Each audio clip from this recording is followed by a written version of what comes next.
Deseaba que comenzara una tercera guerra mundial. Ante las exigencias del imperialismo, La CIA y las fuerzas especiales norteamericanas conspiraban para derribarle. Su muerte está envuelta en un velo de misterio. Su cuerpo fue enterrado de forma secreta en una tumba sin nombre.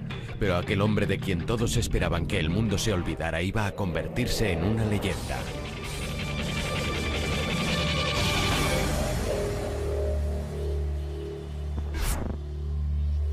Che Guevara, vida de un rebelde. Jóvenes y revolucionarios de todo el mundo le veneran como a un gran personaje. Su rostro aparece en millones de camisetas, pero el Che Guevara auténtico no era una imagen bidimensional, sino un hombre muy complejo y con un objetivo determinado. El Che consideraba que formar parte de una guerrilla era la máxima expresión del género humano. Alguien a quien se prepara para sacrificarse por un ideal, en este caso por la causa del marxismo-leninismo, como solución para los males de la humanidad. Y el único modo de cambiar por completo el orden mundial dominado por el capitalismo yanqui. John Lee Anderson, en su biografía Che Guevara, una vida revolucionaria, explora al hombre que hay detrás del mito. En primer lugar, quería averiguar qué había llevado al hijo de una antigua y acomodada familia argentina de clase media, con todo a su favor en la vida, a abandonar una existencia cómoda y convertirse en el revolucionario más famoso e implacable de su época. 14 de mayo de 1928. Che Guevara nace como Ernesto Guevara de la Serna en la ciudad de Rosario, Argentina. El padre del Che era Ernesto Guevara Lynch. Su madre Celia procedía de una ilustre familia española.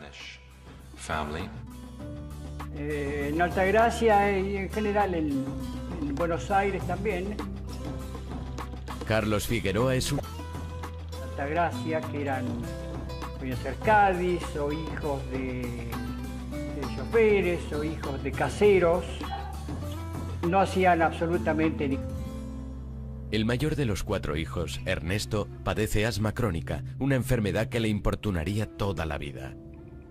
La familia se traslada a Altagracia, una ciudad en la montaña, esperando que su clima seco mejore la afección de su hijo. En Altagracia, Ernesto conoce a Calica Ferrer. Donde éramos jovencitos, aclaro que Ernesto tenía muy mal oído, bailaba, le decíamos que bailara una cosa y estaban tocando. El Ernesto adolescente era famoso por su hipersexualidad. Tuvo su primera experiencia con una sirvienta de la familia. Intentaba seducir a todas las mujeres de cualquier tipo, edad o apariencia.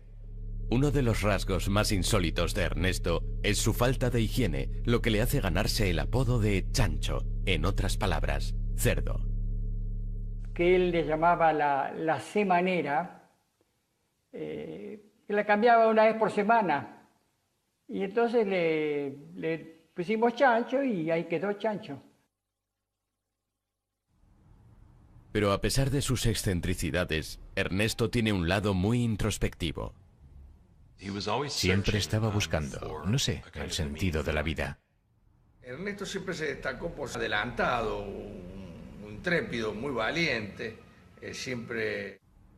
Nehru, Gandhi, Steinbeck y Follner y Mussolini. Era un lector voraz.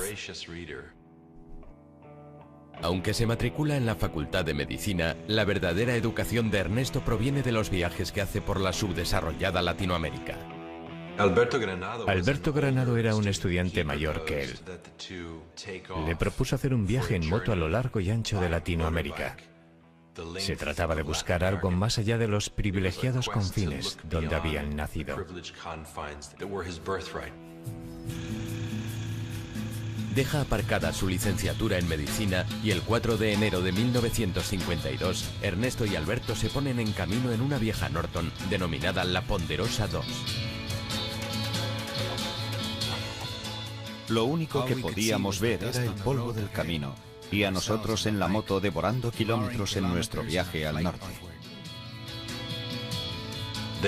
Viajaron hacia la Patagonia y cruzaron Chile, donde la Ponderosa finalmente se agotó. Abandonan la moto y viajan a pie y en la parte de atrás de los camiones y se dirigen a la zona interior de Chile. Subieron al norte para ver la mina de cobre a cielo abierto más grande del mundo, Chuquicamata, que ocupaba un lugar preponderante en la imaginación de los latinoamericanos de aquella época, ya que pertenecía y era explotada por Estados Unidos. Era esa noción de la empresa brutalmente capitalista explotando a los trabajadores locales. Las compañías norteamericanas como Anaconda y Kennecott monopolizan la industria minera de Chile. Las empresas norteamericanas iban a América Latina por dos razones: materia prima barata y sueldos bajos. Para un joven nacionalista e idealista de principios de los años 50, fue muy duro constatar las políticas que Estados Unidos practicaba en Latinoamérica. Vio algo que no había visto antes. Vio el rostro de la miseria. En América, siendo como era Ernesto, realmente le chocó terriblemente. De Chile, Ernesto y Alberto se dirigen a Perú y después siguen hasta Venezuela. Tras 7 meses en la carretera, Alberto decide quedarse en Venezuela, mientras que Ernesto vuelve a Buenos Aires para terminar su último año en la Facultad de Medicina con una nueva conciencia social. Todo este recorrido por nuestra América, con A mayúsculas, me ha cambiado más de lo que esperaba. Cuando terminó me dijo, viste, vos no me creías, me acabo de recibir de médico, preparémonos que nos vamos ya de viaje, a hacer el último viaje de acá de Argentina. Ernesto y Calica se dirigen a Bolivia. En el camino conocen a otros jóvenes viajeros. Conocer, es decir, Ernesto siente gran curiosidad por el fervor político de los estudiantes y la situación en Guatemala, donde el presidente Jacobo Arbenz está intentando provocar una revolución social mediante una reforma agraria. Arbenz intentaba nacionalizar las tierras no aprovechadas de las grandes empresas norteamericanas de plátanos y frutas, especialmente United Fruit. Por supuesto, la compañía United Fruit estaba muy vinculada a la administración Eisenhower. El secretario de Estado John Foster Dulles había pertenecido al Consejo de Administración de United Fruit y además era el hermano de Alan Dulles, director de la CIA. United Fruit pagó a un cualificado especialista en relaciones públicas para que fomentara el temor a una amenaza comunista en Guatemala, este pequeño y empobrecido país. 24 de diciembre de 1953. En medio de este ambiente cargado, Ernesto llega por primera vez a Guatemala. Muy pronto le presentan a una mujer peruana llamada Hilda Gadea. Hilda se enamoró perdidamente de él de inmediato. Incluso llegó al punto de empeñar algunas de sus joyas para pagar el alojamiento de Ernesto, y finalmente comenzaron a dormir juntos. Ernesto conoce a través de Hilda a los seguidores de un abogado cubano de 26 años, Fidel Castro. Este había encabezado un asalto al cuartel de Moncada, la segunda guarnición más grande que había en Cuba, en su audaz intención de derrocar al presidente de Cuba, general Fulgencio Batista.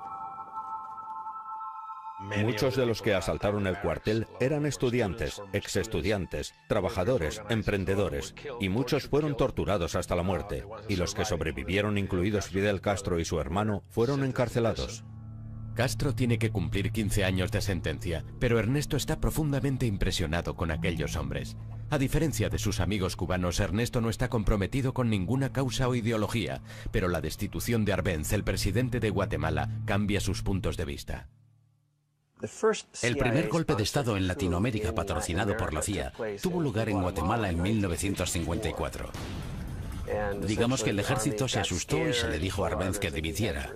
Y eso fue lo que hizo. El 27 de junio de 1954 sube al poder Castillo Armas. Muchos le ven como un títere de Norteamérica. Comienza por arrestar a comunistas sospechosos y amenaza a todo aquel relacionado con el antiguo régimen con la cárcel y posiblemente con la ejecución. Ernesto se refugia en la embajada argentina. terminó por convencerse de que los Estados Unidos eran, tal como los denominó después, el enemigo de la humanidad. Jacobo Arbenz Guzmán sucumbió antes del frío, agresión premeditada de Estados Unidos, escondida tras una cortina de humo de propaganda continental. Ahora, Ernesto se considera marxista. El comunismo parecía ofrecer un futuro y una ideología lista para aplicar en una nueva sociedad que podría surgir de las cenizas de la antigua. Ernesto Guevara se fue de Guatemala convertido en un individuo radicalizado, en busca de una revolución en la que poder luchar.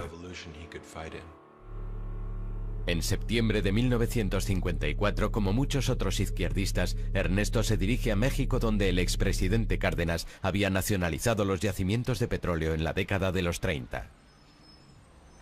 México tenía una posición histórica como uno de los países en la órbita de Estados Unidos, pero a finales de siglo supo hacer frente al imperialismo yanqui.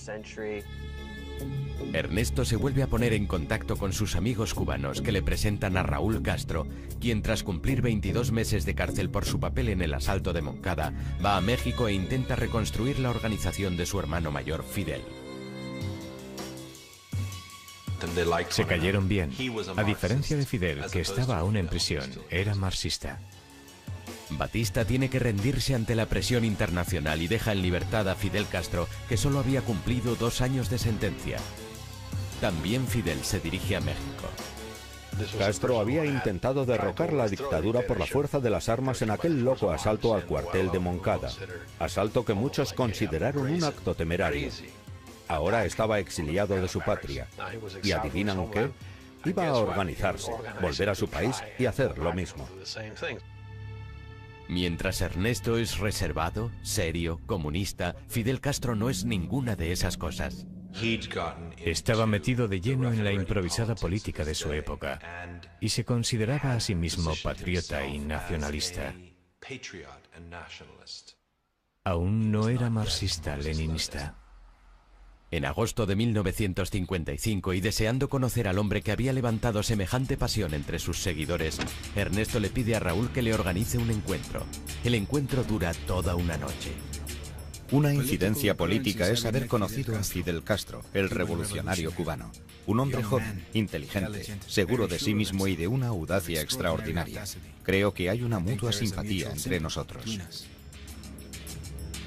Comparten muchas ambiciones y el mismo demonio, los Estados Unidos.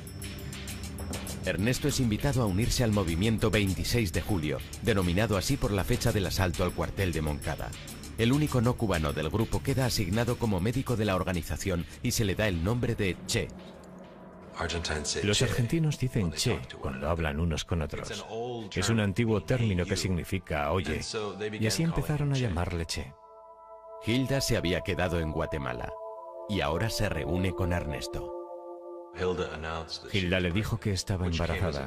Aquello fue un golpe tremendo, pero Ernesto decidió hacer lo correcto y se casó con ella.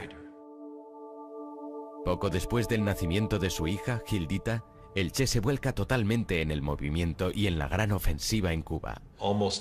Casi inmediatamente partió para pasar largos periodos de tiempo en un rancho a las afueras de la Ciudad de México, donde recibió entrenamiento militar. Se convirtió en uno de los mejores tiradores del grupo.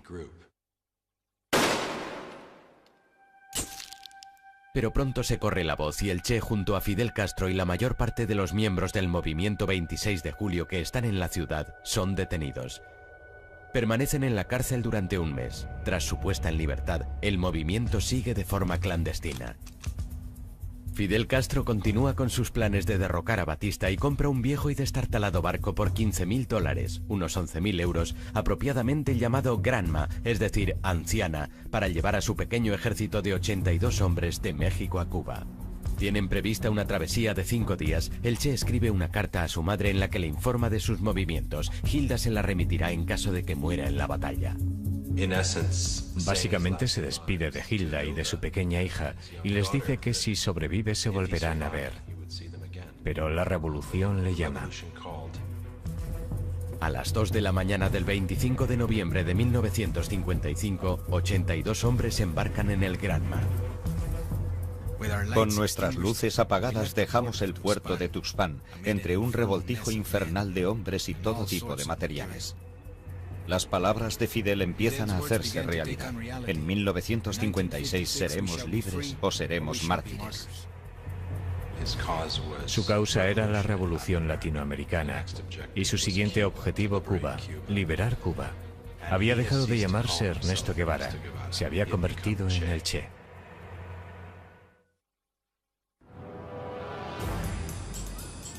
El 25 de noviembre de 1955, un Che Guevara de 27 años emprende junto a Fidel Castro y otros 80 hombres una expedición armada para derrocar al presidente de Cuba, Fulgencio Batista. El pequeño ejército embarca en un viejo barco llamado Granma y se dirige a La Habana. A 150 kilómetros de la costa de Florida, la isla de Cuba disfruta los beneficios de una industria turística en auge. La Habana era el prostíbulo del Caribe, era un lugar donde los norteamericanos iban a pasar fines de semana de desenfreno. Había espectáculos de sexo en vivo, coristas, estaba llena de prostitutas y de drogas. Era un ambiente de carnaval al que muchos turistas norteamericanos acudían en manada. Había algunos aspectos positivos, pero había otra Cuba, y la otra Cuba estaba gobernada militarmente por la dictadura. Aunque la administración Eisenhower apoya a Batista, muchos cubanos le consideran un dictador despiadado. Fulgencio Batista era el mayor matón que hubiera gobernado nunca en un país latinoamericano. Y era alguien de quien se daba por hecho que estaba en deuda con los intereses económicos de Estados Unidos, con los intereses de la mafia norteamericana en Cuba. El séptimo día de la travesía a bordo del Granma ha sido turbulento. Todo el barco tenía un aspecto tan ridículo como trágico. Hombres con rostros angustiados agarrándose el estómago, algunos con las cabezas metidas en los cubos, otros tumbados en posiciones extrañas, inmóviles, con sus ropas manchadas de vómitos. Fue un absoluto desastre. Se desorientaron, se cayó un hombre por la borda. Después le salvaron. Cuando finalmente llegaron a la costa de Cuba, atracaron en el lugar equivocado. Llegan a Cuba con 2 días de retraso y a plena luz del día. Cuando el viejo barco se acerca a la playa Las Coloradas, choca con un banco de arena. Se hundieron y tuvieron que tomar tierra en una marisma. Antes de que el escuadrón tenga la oportunidad de reagruparse, la Fuerza Aérea de Batista les ataca y el Che y el resto del grupo de Fidel Castro corren a ponerse a salvo. Durante los 3 días siguientes consiguen eludir a las fuerzas enemigas, pero el 5 de diciembre se les acaba la suerte. En unos segundos, un vendaval de balas.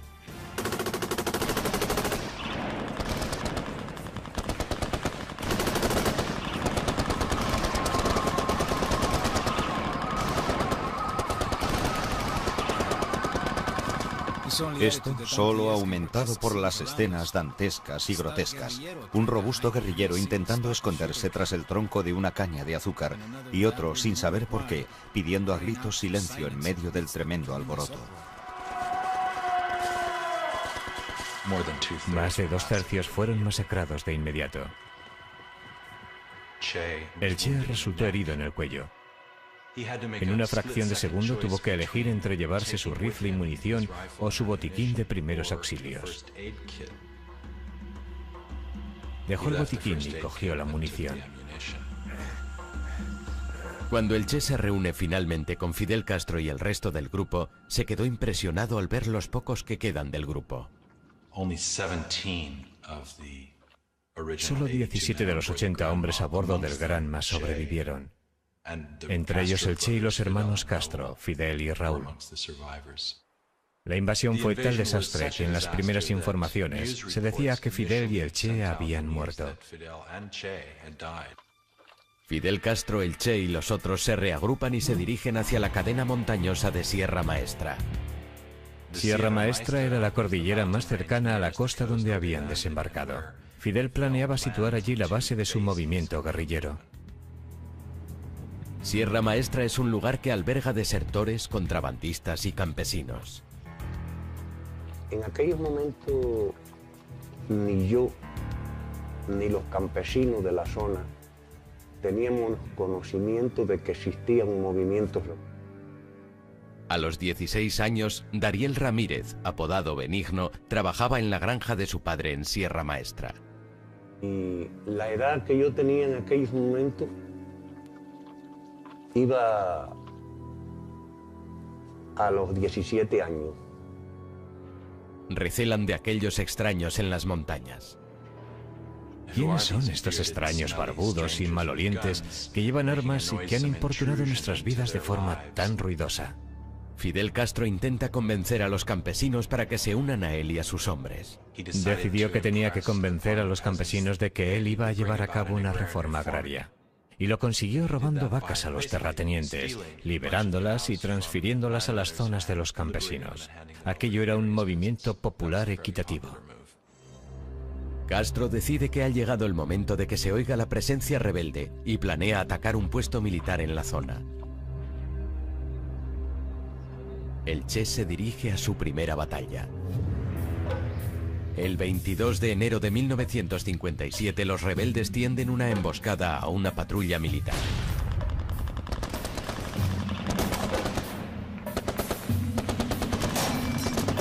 Cuando suenan los primeros disparos, el Che se encuentra cara a cara con el enemigo. Le disparó en cuanto le vio, y parece ser que estuvo midiendo sus propias reacciones para ver cómo se sentía, y se sentía bien. Se sintió bien. El pequeño grupo ahora tiene que enfrentarse a la ejecución de uno de su grupo. Descubrieron que un hombre llamado Eutimio Guerra, uno de los primeros colaboradores del grupo, era un traidor, un espía. Fidel le sentenció a muerte.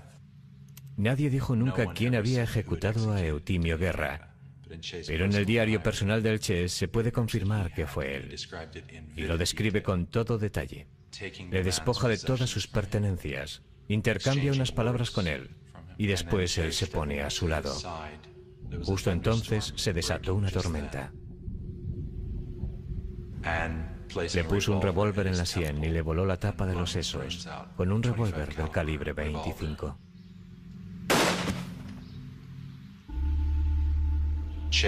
El Che, como médico, inspeccionó la entrada y la salida de la herida y escribió que había dormido bien después de lo que había hecho. A partir de entonces, el Che cambió.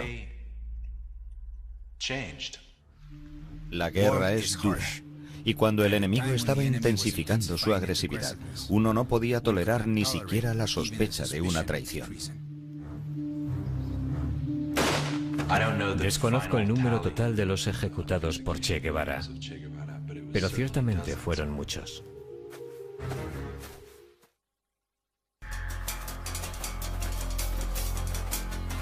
El 17 de febrero de 1957, una pequeña banda de revolucionarios escondida en la jungla y comandada por Fidel Castro supone una amenaza constante con sus emboscadas al ejército y castiga a los traidores de su grupo.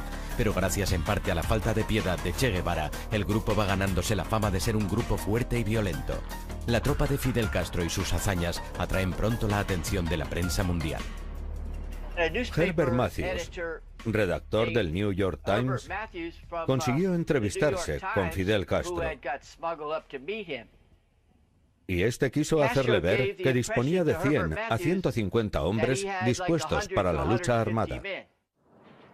En realidad, aquel temible ejército rebelde lo componen solo 20 hombres. Cuando un mes después se publica el artículo, se confirma que Fidel y el Che han sobrevivido al ataque inicial de las fuerzas de Batista y que su movimiento se está desarrollando en Sierra Maestra. En respuesta, Batista despliega 1.500 soldados más para dar caza a los rebeldes. A partir de ese día, yo me convertí en un colaborador del grupo de Fidel y el Che, ¿no?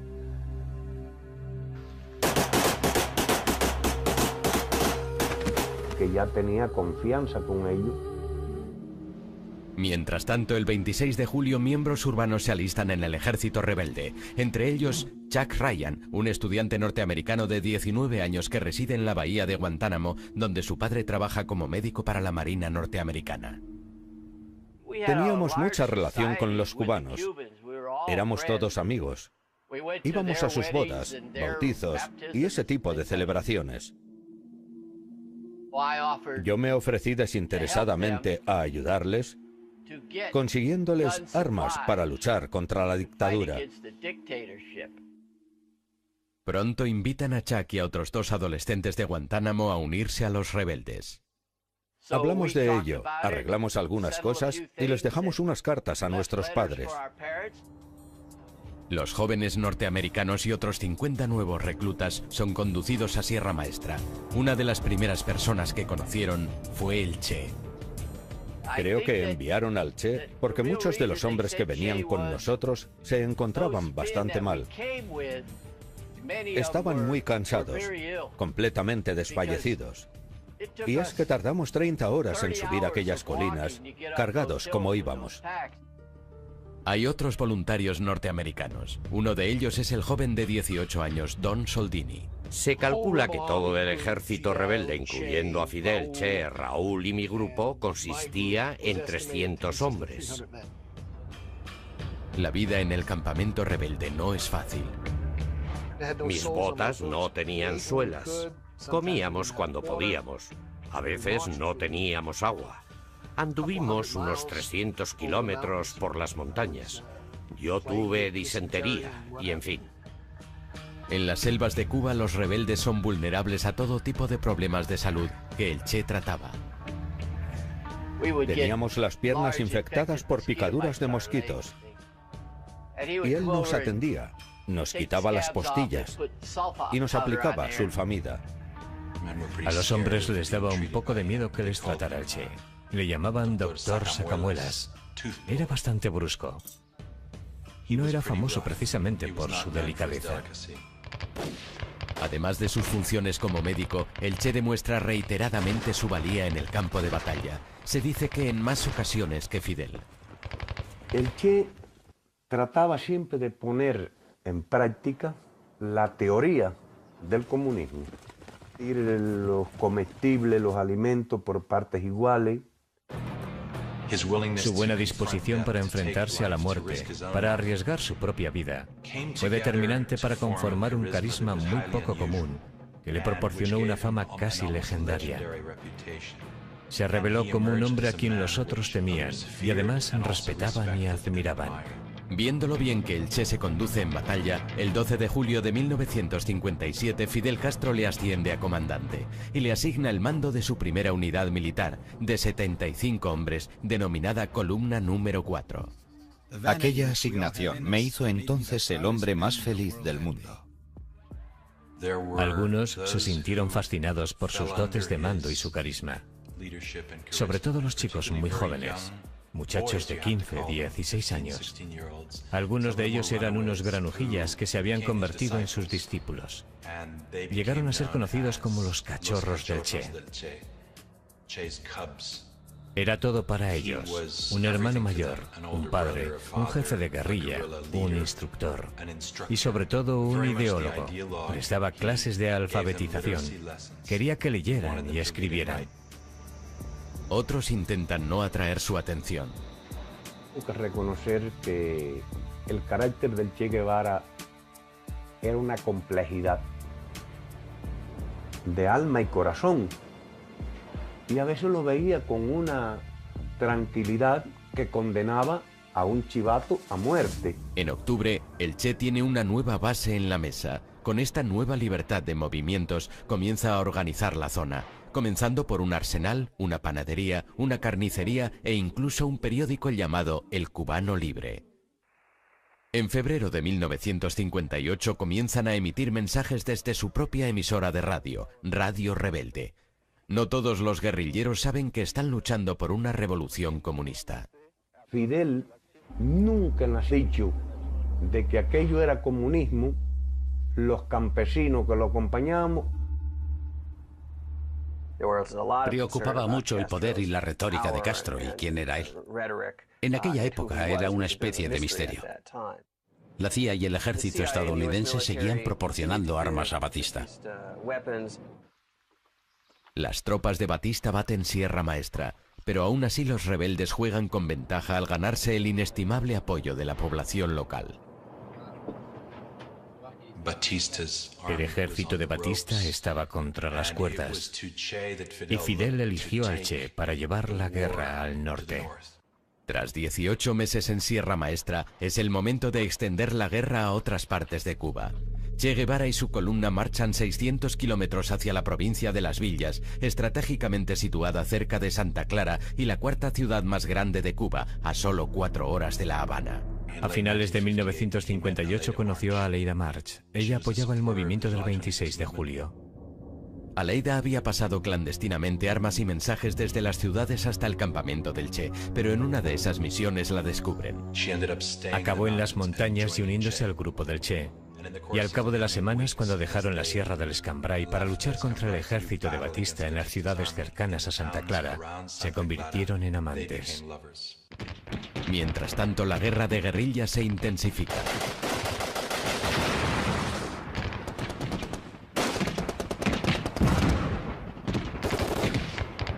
Fidel Castro y su ejército rebelde, formado ahora por unos 800 hombres, comienzan a trasladarse a la provincia de Oriente. Mientras, el Che ataca cuarteles del ejército utilizando tácticas psicológicas de la guerrilla para ahuyentar al enemigo. Imaginemos un lunes a la 1 de la madrugada. Un rebelde dispara un tiro al cuartel. Y por supuesto, la respuesta es una gran cantidad de disparos. Y a continuación, este rebelde se iba a casa a dormir. La noche siguiente, un rebelde iba a las 11 de la noche y otro a las 4 de la madrugada. Y ambos hacían lo mismo, disparar un tiro. La tercera noche, en aquel cuartel estaba todo el mundo despierto, nadie dormía. Así conseguían que aquellos soldados quisieran marcharse. Y por supuesto, tras 2 semanas, aquella guarnición abandonaba el campamento. Te encuentras en una situación en la que piensas que el enemigo es superior, y eso no puede ser muy bueno para la moral de la tropa, lo que definitivamente afectó al ejército de Batista. El 27 de diciembre de 1958, Fidel Castro ordena al Che que ataque Santa Clara, el último bastión de Batista, con 340 guerrilleros, para luchar contra una fuerza enemiga 10 veces mayor. Los guerrilleros estaban instruidos, sabían lo que estaban haciendo, sabían que tenían un buen comandante, tenían al Che. Él era el mejor, confiaban en él. Estábamos siguiendo todo a través de la onda corta de Radio Rebelde. Las noticias que nos llegaban desde Santa Clara, donde estaba el Che, no eran muy buenas. La emisión rebelde decía que estaban recibiendo una paliza. Pero aquella información era equivocada. Estaban luchando contra un ejército superior, pero formado por gente muy pobre, y no iban a jugarse la vida por mantener a Batista en el poder. Siendo conscientes de la inutilidad de la resistencia, se rindieron y más de 100 armas pasaron al lado de la libertad. El golpe final a las fuerzas de Batista llegó cuando el Che y sus hombres tienden una emboscada a un tren que transportaba refuerzos a Santa Clara. El 31 de diciembre de 1958, Batista huyó de La Habana con todo su séquito y varios millones de dólares en metálico. Cuando se propaga la noticia de la marcha de Batista, las tropas comienzan a rendirse. Fidel ordenó al Che que marchara de Santa Clara a La Habana, mientras él hacía un desfile victorioso más pausado a lo largo de la isla. Un Fidel Castro de 32 años y su ejército rebelde llegan a La Habana el 8 de febrero de 1959. Hoy todos los ojos de los poderosos opresores y de los esperanzados están fijos en nosotros. El sueño del Che es el de una Latinoamérica unida y socialista, un nuevo orden mundial que no casa bien con los Estados Unidos. Para lograrlo, el Che extenderá la revolución por todo el continente, pero antes se va a derramar más sangre.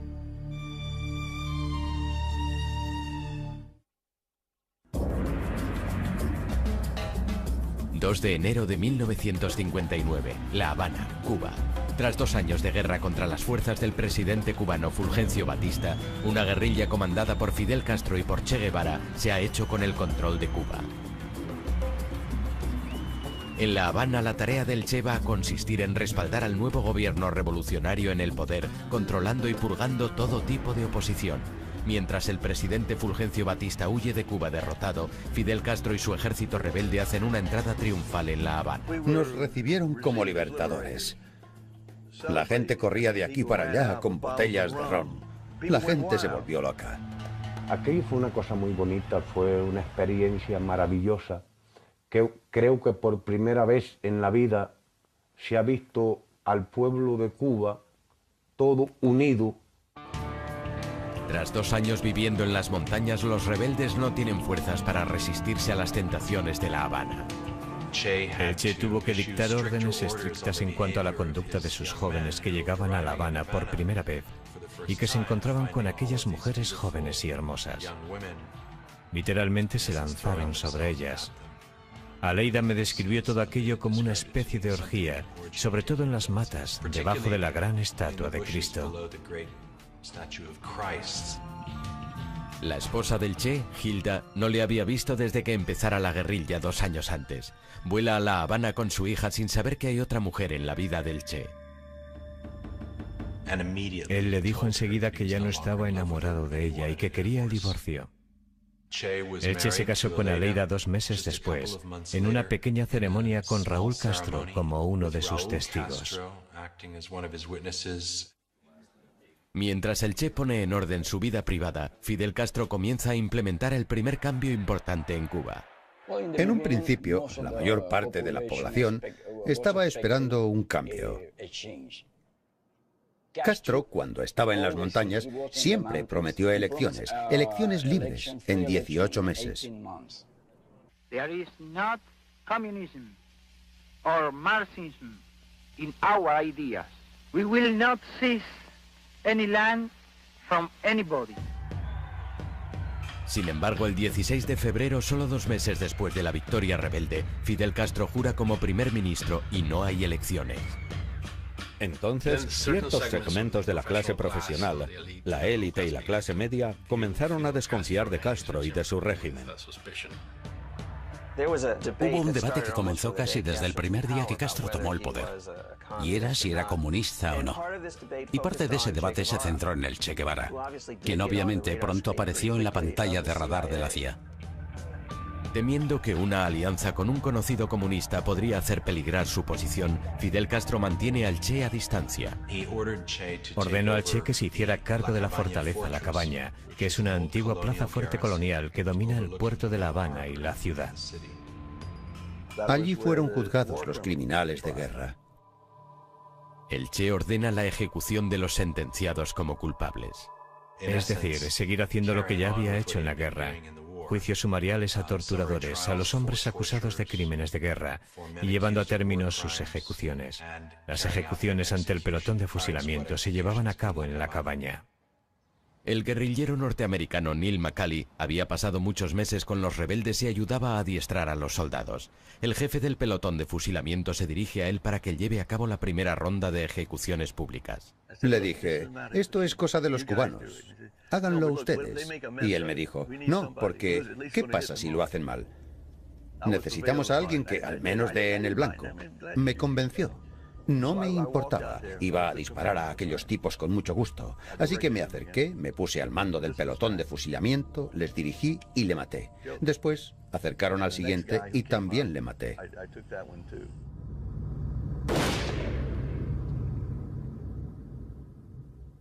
Durante el siguiente año y medio son ejecutados por los pelotones de fusilamiento cientos, algunos dicen que miles de personas. Aquellas muertes ayudan a fortalecer la espeluznante reputación del Che. Ambos eran unos asesinos, unos criminales. Castro mató a miles de personas y Che Guevara también mató a miles de personas. Así que el Che también era un demonio. Además de los culpables, algunos aseguran que también fueron ejecutados muchos inocentes. Por esa razón, muchas personas le odian, porque fue el causante del dolor y el sufrimiento en muchísimas familias. ¿Mataron a inocentes? Yo no conozco ningún caso. Lo que esto provocó fue que se mostrara a un Fidel a quien solo le importaba el negocio, nada de revolución. Cuba era un lugar peligroso. Mientras el Che continúa con los tribunales de guerra, las mismas preguntas que se hacen en Estados Unidos respecto al nuevo régimen se las hace también al otro lado del mundo el primer ministro soviético Nikita Khrushchev. Mi padre preguntó a la inteligencia, al KGB, a sus analistas políticos, ¿quiénes son esos tipos? Y le respondieron que eran dictadores de Centroamérica en sustitución de otro dictador de Centroamérica que con toda seguridad estaban a favor de Estados Unidos y tal vez eran agentes de la CIA. No tenían ni idea de que pudieran ser socialistas. Siendo consciente de que tiene que mitigar la preocupación de Estados Unidos, Fidel Castro viaja a Washington el 15 de abril de 1959.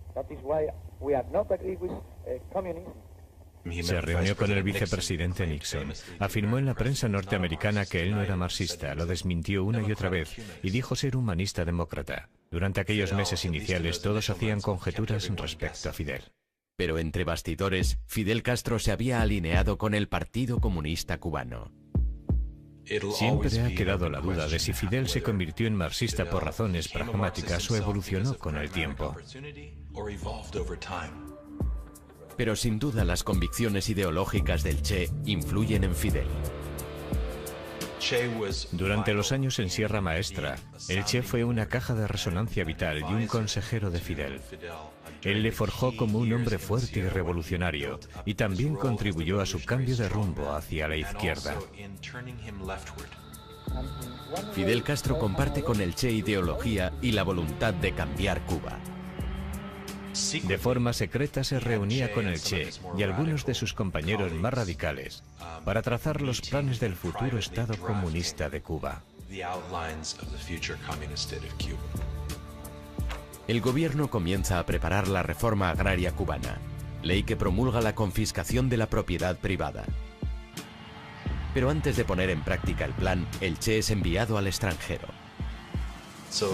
Los espías norteamericanos que vigilaban Cuba, e incluso muchos cubanos, creían que Fidel había marginado al Che. Era excesivamente radical.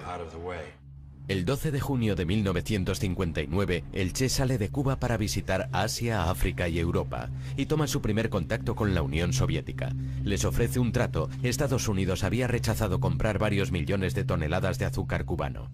Eran las normas en la Guerra Fría.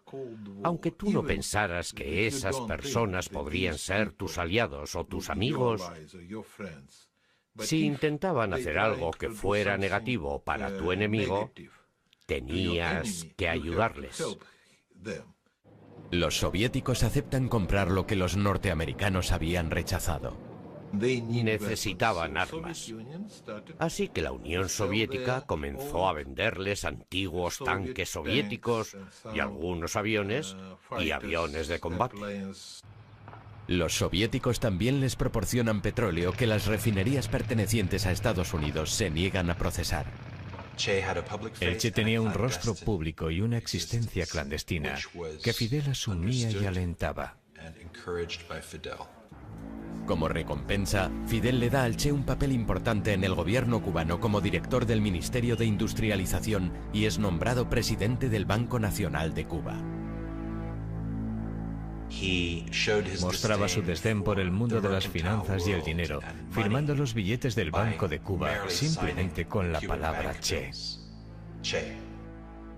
Firmó las primeras monedas oficiales solo con la palabra Che. Y en mi opinión, aquello fue un insulto al pueblo cubano. Fue un insulto.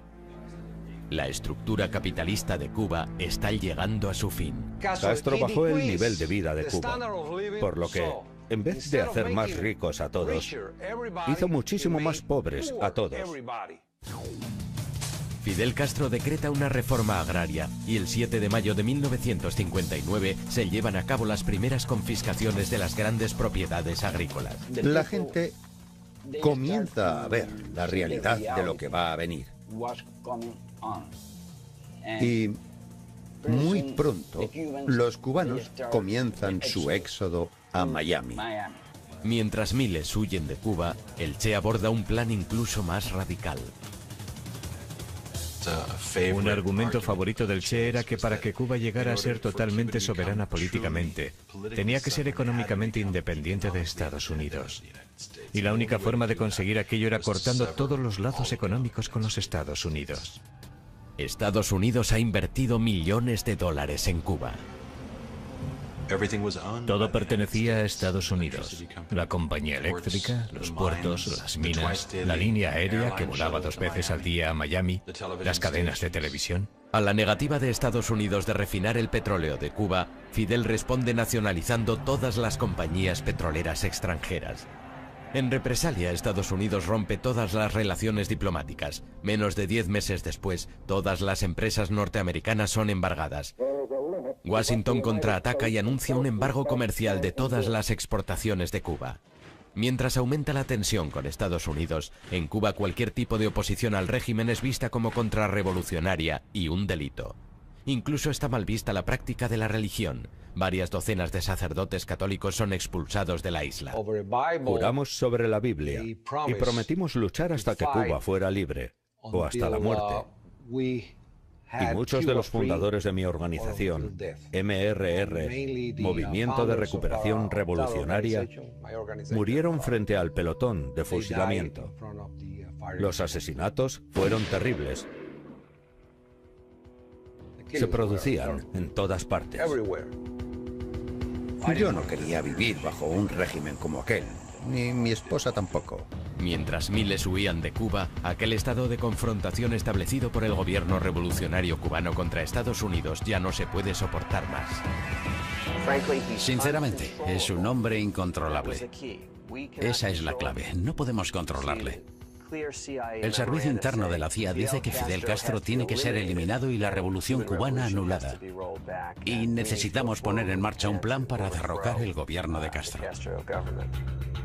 Mientras la visión del Che de una Cuba socialista se hace realidad, el presidente Eisenhower mantiene reuniones a puerta cerrada. Ha llegado el momento de la acción. Está a punto de empezar una guerra secreta. Al año de la llegada al poder de Fidel Castro, la economía capitalista de Cuba se ha desmoronado. Che Guevara está directamente implicado en la confiscación de la tierra. Se nacionalizan los intereses extranjeros. Miles de cubanos huyen del país. Se cortan las relaciones con Estados Unidos y Cuba se pone al lado de la Unión Soviética. Norteamérica toma medidas. Se le presenta un plan al presidente Eisenhower y él lo firma. Se pone en marcha un programa de operaciones encubiertas para invadir Cuba. Estados Unidos respondió a la radicalización de Cuba desarrollando su mayor base de la CIA en Miami y recluta a miles de exiliados cubanos como colaboradores. Uno de los nuevos reclutas era un joven llamado Félix Rodríguez. Nacido y criado en Cuba, Félix huye con su familia a Miami tras la llegada al poder de Fidel Castro. Me enteré de que había campos de entrenamiento para ir a luchar contra Castro, así que me apunté. Tenía 18 años. Los exiliados cubanos se entrenan en Guatemala bajo la dirección de la CIA, y un pequeño grupo es enviado a Cuba. Nuestro equipo se infiltró en Cuba antes de la invasión para trabajar con la resistencia. En Estados Unidos, John Fitzgerald Kennedy jura su cargo como presidente el 20 de enero de 1961. En su primera reunión, el director de la CIA para la zona occidental le dijo: a no ser que elimine a Fidel Castro, a Raúl Castro y al Che Guevara como parte de ese plan, no va a ganar nunca. Este asunto va a ser interminable. Kennedy está de acuerdo. No solo apoyará el plan de la CIA para invadir Cuba, sino también las conspiraciones de asesinatos de la CIA. Así pues, en agosto de 1960, un alto oficial de la CIA llamado Richard Weissel autorizó a la CIA crear pastillas venenosas que serían enviadas a los contactos de la mafia dentro de Cuba y, de algún modo, colocadas en la comida de Fidel. Aunque los intentos de asesinato son fallidos, el plan para invadir Cuba comienza el 15 de abril de 1961. En el curso del enfrentamiento, Fidel finalmente se mostró tal como era en realidad y anunció que era socialista marxista-leninista y que en lo sucesivo el régimen iba a ser aliado de la Unión Soviética. Fidel Castro asigna al Che el mando del ejército occidental de Cuba, pero la invasión comienza en el sur, en una zona llamada Playa Girón, en la Bahía de Cochinos. Cuando el ejército formado por cubanos exiliados, conocido como Brigada 2506, se aproxima a la isla el 17 de abril de 1961, sus barcos son hundidos por la Fuerza Aérea Cubana. Se esperaba alguna ayuda, como una ayuda aérea o de la Marina, pero esa ayuda no llegó. Durante 48 horas aquel ejército fue severamente castigado. El Che estaba lejos de la acción, pero todos atribuyeron la victoria sobre los norteamericanos a él y a Fidel Castro. Eran unos héroes en las escuelas, en las universidades y también para los líderes de la Unión Soviética. Para el nuevo presidente norteamericano, la invasión es un desastre. Hubo un famoso encuentro entre Che Guevara y un asesor de Kennedy llamado Richard Goodwin. Lo primero que le dijo a Goodwin fue: gracias por lo de la bahía de Cochinos. Ayudó a consolidar nuestra revolución. Antes de la invasión éramos un joven gobierno fragmentado. Pero después nuestra victoria y el fervor nacionalista que se despertó nos ha permitido avanzar realmente y de forma mucho más firme que antes. Aquella invasión fue un fracaso en todos los sentidos. Fidel Castro y el Che están convencidos de que Norteamérica les invadirá de nuevo y buscan protección en los soviéticos. Mi padre decía, no podemos proteger Cuba utilizando fuerzas convencionales, así que tenemos que ser muy rotundos. Aquel que invada Cuba se verá metido en problemas porque nosotros vamos en serio. La última discusión acerca de desplegar misiles en Cuba tuvo lugar entre el Che y Khrushchev. Muy pronto son detectados misiles soviéticos en Cuba. Es una época muy peligrosa. Fidel Castro y el Che conminan a los soviéticos a lanzar los misiles en caso de una invasión terrestre norteamericana.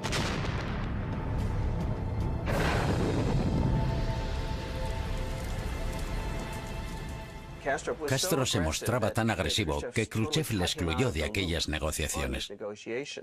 Sin consultar con Castro ni con el Che, Khrushchev hace un trato con Kennedy. Norteamérica no invadiría Cuba y nosotros nos llevaríamos nuestros misiles. Para Fidel Castro y el Che, aquello es un acto de absoluta traición. Y fue el Che, el primer oficial cubano que se enfrentó a un oficial soviético para leerle la cartilla. Desilusionado con los soviéticos, el Che es consciente de que tiene que buscar otros socios de izquierdas. Encuentra lo que estaba buscando en China. La revolución maoísta era la revolución extrema y Che Guevara pertenecía a ese extremo. El Che se queda impresionado con los planes de Mao Zedong para llevar a China desde una sociedad agraria a una moderna sociedad comunista. El Che quiere hacer lo mismo en Cuba. Tiene una visión ideal del nuevo hombre socialista, aquel que trabaja para lograr un mayor bienestar general y no un beneficio personal. Ahora, en nuestra Cuba, trabajar tiene un nuevo significado y se hace con una alegría renovada. La idea era crear un nuevo hombre que estuviera dispuesto a sacrificarse en favor de los demás. Construir un paraíso socialista con trabajo duro y dedicación. Muy a menudo dormía en su despacho. Incluso algunas visitas famosas a veces le encontraron dormido en el suelo. Inició un programa de trabajo voluntario y en su único día libre, él mismo solía ir a cortar caña. Insta a sus colegas a que hagan lo mismo. En La Habana se ganó la fama de ser un poco aguafiestas. Su esposa Aleida y sus 4 hijos están también sometidos a su rígida ideología. En casa era austero y severo. Se negó a que su esposa Aleida usara el coche oficial del ministerio. Tenía que coger el autobús. Si algún dignatario extranjero le hacía un regalo, ella tenía que devolverlo. El Che también tiene otras arriesgadas campañas en mente. El Che quería centrarse mucho más en una revolución internacional.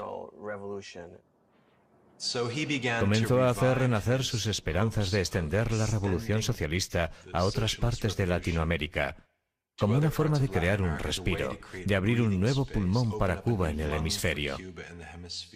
Los soviéticos le veían cada vez más como una especie de radical peligroso y pro-chino, y plantearon sus críticas a Fidel. El Che es consciente de que la situación en Cuba se está complicando y empieza a pensar en marcharse. El Che se daba cuenta de que Fidel era completamente dependiente económicamente de la Unión Soviética, y él estaba en condiciones de marcharse y revolucionar el mundo socialista. Para lograrlo tendrá que enfrentarse a la Unión Soviética, poner en peligro su relación con Fidel Castro y ponerse a sí mismo en la línea de fuego.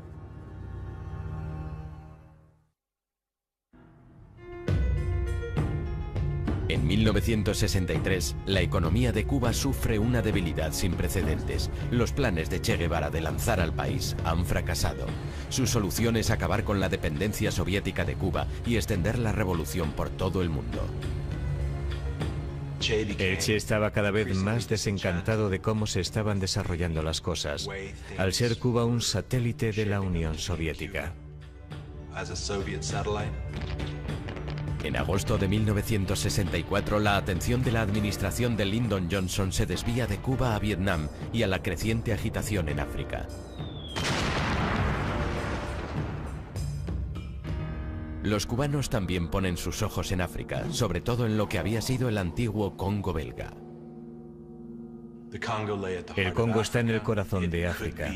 Podía ser el motor o el corazón de una revolución socialista que saliera al exterior y liberara al hemisferio. El gobierno del presidente Kasavubu, apoyado por la CIA, lucha contra un grupo rebelde denominado Movimiento de Liberación del Congo. La CIA crea un ejército de unos 1000 mercenarios, la mitad de Sudáfrica y Rodesia, y la otra mitad de Europa.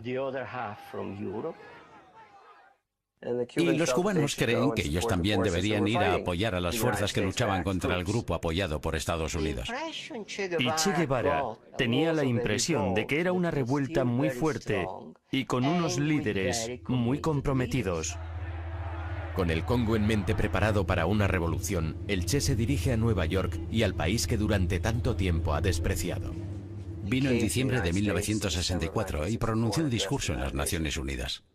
Total de los artefactos termonucleares y apoyamos la celebración de una conferencia de todos los países del mundo para llevar a cabo estas aspiraciones de los pueblos. Vistiendo el uniforme verde de la revolución, critica la implicación de Estados Unidos en Vietnam y el conflicto en el Congo. Después una aparición en el programa de noticias Face the Nation. Más tarde se dirige al norte de África, a la ciudad de Argel, donde pronuncia un discurso criticando abiertamente a la Unión Soviética. El Che rompió su relación con los soviéticos. Cuando vuelve a La Habana, el Che y Fidel Castro tienen una reunión a puerta cerrada. Habiendo arremetido contra los soviéticos, que eran al fin y al cabo la mano que estaba dando de comer a Cuba, habiendo mordido esa mano, Fidel tuvo que decirle: Che, creo que es el momento de que te vayas. Y el Che le dijo: yo también pienso lo mismo. El Che cree que podrá volver a recuperar el apoyo perdido con una exitosa campaña en el Congo. La misión es ayudar, apoyar y entrenar a los rebeldes en una guerra de guerrillas. El Che recibió la bendición de Fidel y desapareció del mapa de la política doméstica cubana. El Che y sus hombres llegan a la ribera congoleña del lago Tanganica el 24 de abril de 1965. Mira, era una situación muy difícil. Lo primero, que en el Congo no había nada preparado. En el caso del líder rebelde congoleño, Laurent Kabila, visitó el frente solo una vez. Kabila llegó en una lancha motora con un par de prostitutas y varias botellas de whisky. Los mismos hombres del Che casi se amotinan contra él cuando vieron al lado de qué tipo de hombres estaban luchando. No había dirigentes, no había hombres para hacer la revolución, no se había organizado nada. El máximo dirigente de la lucha... El Che espera poner en forma a los rebeldes y organiza algunas batidas exitosas, pero en el proceso pierde a 6 de sus hombres. Durante casi un año el Che no aparece en público. La CIA creía que había muerto o le habían asesinado cuando se fue de Cuba. 3 de octubre de 1965. Como respuesta a las especulaciones de que él había ordenado el asesinato del Che, Fidel Castro lee una carta que el Che le ha escrito. Siento que he cumplido la parte del deber que me ligaba a la revolución cubana en su territorio. Me despido de ti, de los camaradas, de tu gente, que ahora es la mía. Formalmente renuncio a mi puesto como líder del partido, a mi cargo de ministro, a mi rango de comandante y a mi ciudadanía cubana. Nada legal me ata ya a Cuba.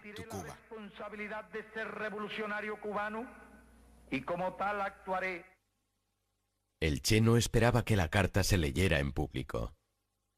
Y resulta que ya no lo era. Ni comandante de cubano ni de africano, porque de africano no podía ser, porque ya allí no había africano a quien mandar. El Che estaba viviendo un periodo muy negro. También recibió la noticia de la muerte de su madre. Estaba muy unido a su madre. Aquello fue algo realmente duro para él. Cuando el Che llega al Congo, ya llega transformado en otra persona. Ya no es el Che común, no es el Che. A mediados de octubre las fuerzas gubernamentales y los mercenarios avanzan. Su campamento fue prácticamente destruido. La resistencia rebelde se desmoronó y al mismo tiempo el gobierno de Tanzania decide que no va a apoyar más esa guerra. Fidel insta al Che a que abandone la misión y sus hombres vuelvan a casa. El retrato que dieron del Congo fue ignominioso. Así fue como él lo describió, y contentos de haber podido salir con vida. Admitiendo la derrota, el Che se refugia en la embajada de Tanzania y después se traslada a una casa segura en Praga. Fidel le envió emisarios, instándole a recapacitar y volver. El Che se negó. No quería volver a Cuba después de haber dicho que se marchaba. Y si fuera necesario, moriría liderando otras revoluciones en otros lugares. Pasado algún tiempo, Fidel le dijo al Che que había acordado un trato con el líder del Partido Comunista de Bolivia para que el Che fuera allí. No podía dejar escapar aquella oportunidad. En Bolivia el plan del Che es adiestrar a una guerrilla para comenzar una guerra de liberación que podría extenderse por todo el hemisferio. Esperaba desencadenar suficientes fuerzas insurgentes por todo el mundo que pudieran atraer a todo el arsenal norteamericano. Esto les distraería de Vietnam y a la larga toda su potencia se podría tambalear y cambiar el orden mundial de una vez por todas. Estaba intentando comenzar la Tercera Guerra Mundial. Una guerra que eliminará el capitalismo y en su lugar instaurará el comunismo. Si lo hubiera conseguido, habría cambiado el mundo. El Che jamás consideró que podría fracasar.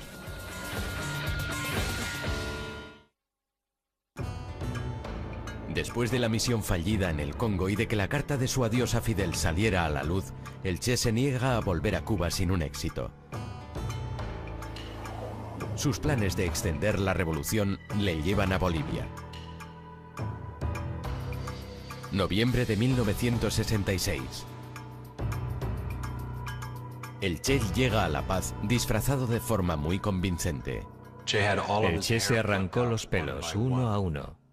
Se creó la identidad de un viajante, un hombre de 50 y tantos años. Se dirige a la base de Nancahuazú, donde se reúne con Loyola Guzmán y otros miembros del Partido Comunista de Bolivia. Era militante de la Juventud Comunista de Bolivia desde el 60 y por esa razón, como era parte de la Dirección Nacional de la Juventud Comunista. El Che explica la misión al grupo. Que estaba preso en Cuba, que Fidel lo había hecho matar, etcétera, etcétera, que estaba dirigiendo guerrillas en... Pero pronto el Che cambia de planes. En vez de utilizar Bolivia como base para iniciar la revolución en otros países, la utilizará como el punto de arranque de la revolución que él mismo liderará. El secretario general del partido, el señor Monge, fue al campamento y habló con el Che Guevara. Y le dijo que solo si el Partido Comunista de Bolivia, favorable a Moscú, lideraba el movimiento, podrían tener la posibilidad de triunfar. El Che rechaza renunciar a su puesto de líder. El partido se ha alzado en armas contra nosotros y no sé a dónde nos llevará esto, pero eso no nos detendrá.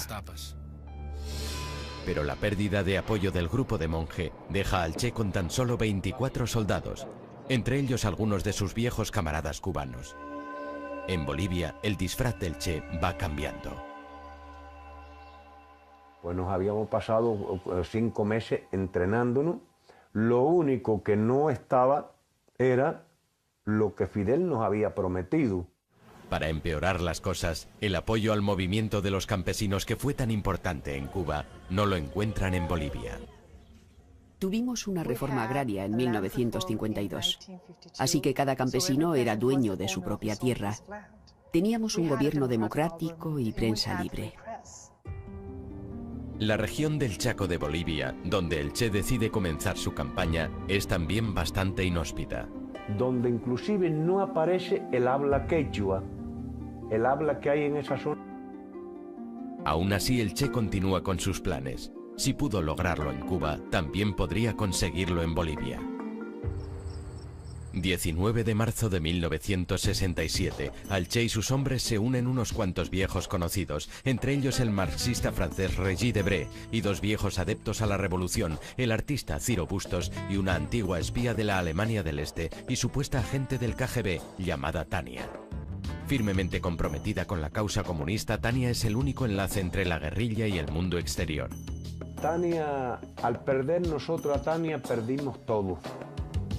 Porque aún con la negación del Partido Comunista de Bolivia de no incorporarse a la lucha, con todo el engaño de... Pero en una de sus incursiones por la selva es descubierta.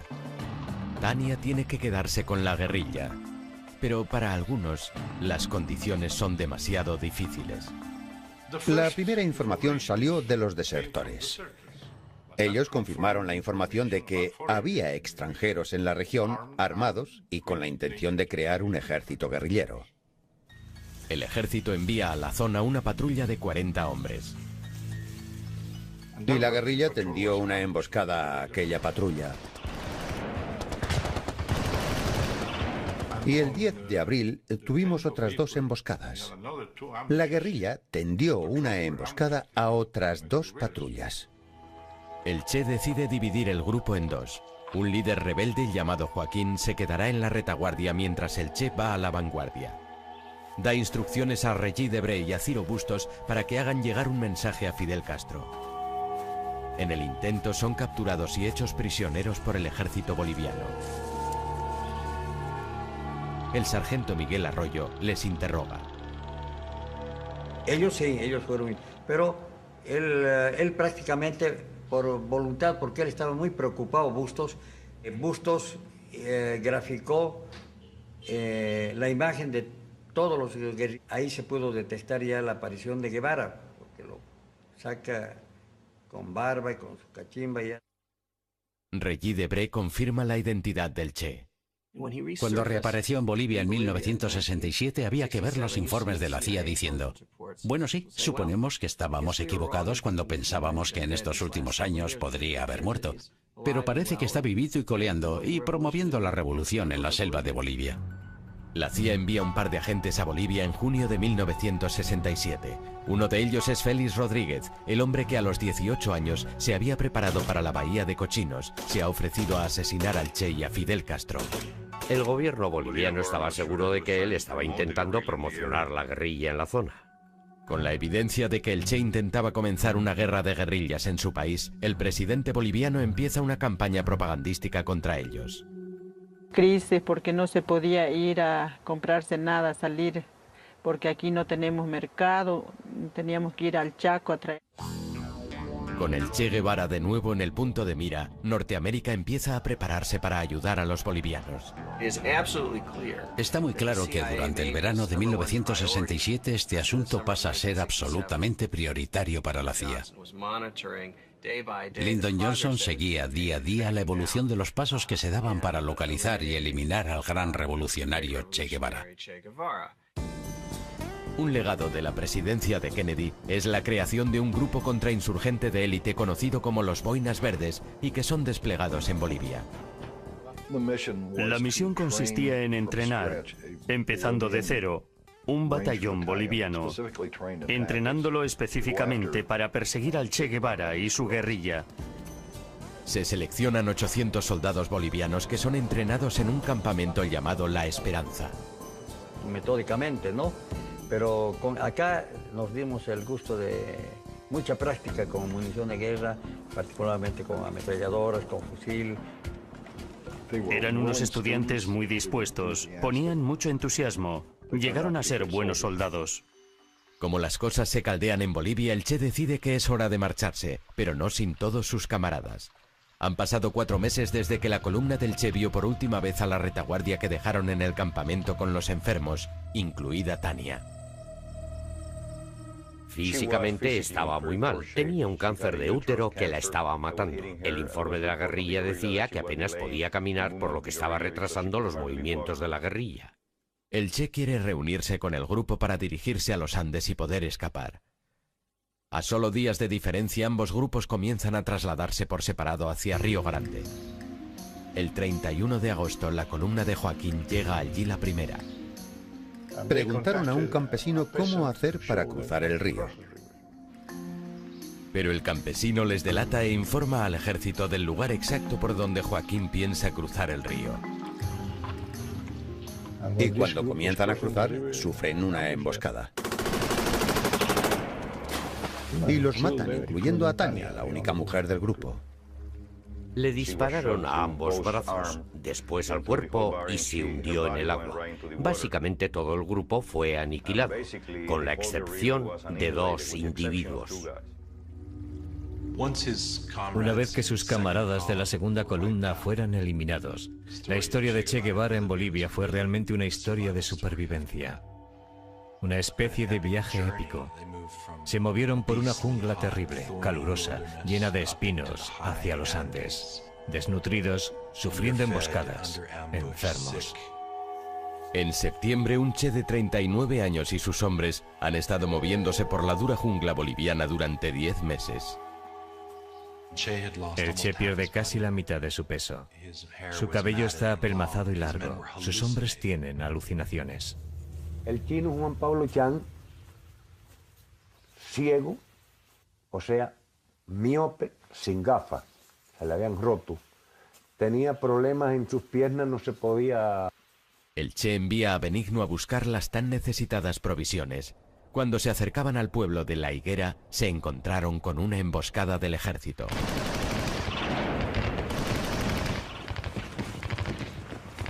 Regresé a donde estaba el Che, le explico la situación que hay. Ahí el Che me ve mi herida. Heridos, enfermos y exhaustos, los guerrilleros se dirigen despacio hacia un barranco cerca de La Higuera. El 8 de octubre, un campesino de la zona les descubre y da parte a un oficial del ejército. De inmediato despliegan el 2º batallón en la zona. Pero no hubo. Mientras tanto, yo acá a Valle Grande, y una columna como era tan larga... Tenía unos 70 hombres conmigo. Bajamos a La Higuera y de allí al barranco. Cuando los soldados bolivianos comienzan a descender por las montañas, el Che se da cuenta de que él y sus hombres están atrapados. Tendrán que luchar para poder escapar. Recibimos disparos de los guerrilleros. Murieron 2 soldados, así que empezamos a disparar.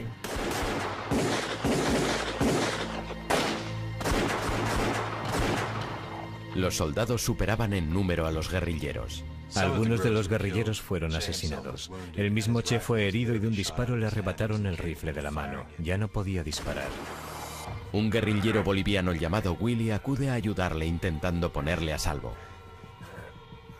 Por seguridad tenía 2 soldados arriba, a unos 15 metros. Y vieron a esos 2 individuos intentando salir del barranco. Avanzaban despacio. Los soldados esperaron hasta que estuvieron delante de ellos. Los 2 guerrilleros no tienen escapatoria. Una cosa que me llamó la atención es que llevaba un pequeño cazo con 6 huevos. Tenía mucho cuidado en proteger a aquellos huevos. Probablemente iba a ser su comida al día siguiente. Y le dije, ¿quién eres?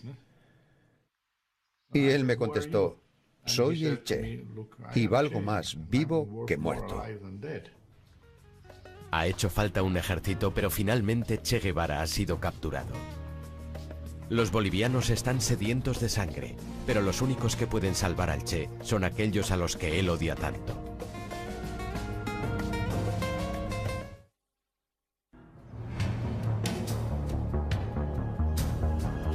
...8 de octubre de 1967...